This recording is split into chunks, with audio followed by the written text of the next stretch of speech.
অনেকে অনেক রকম কথা বলছিল। কেউ বলছিল তৃণমূল দলে একে একে ছেড়ে চলে যাচ্ছে, তৃণমূল দলটাই থাকবে না।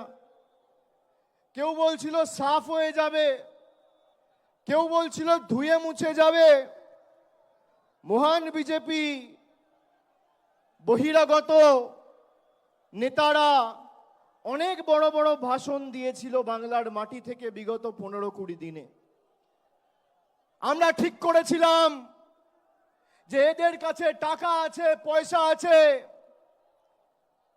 এদের কাছে ইলেকশন কমিশন আছে, বিচার ব্যবস্থার একাংশ আছে, মিডিয়া আছে, ইডি আছে, সিবিআই আছে, আর তৃণমূল কংগ্রেসের কাছে মানুষ আছে। একটা প্রতিযোগিতা হোক,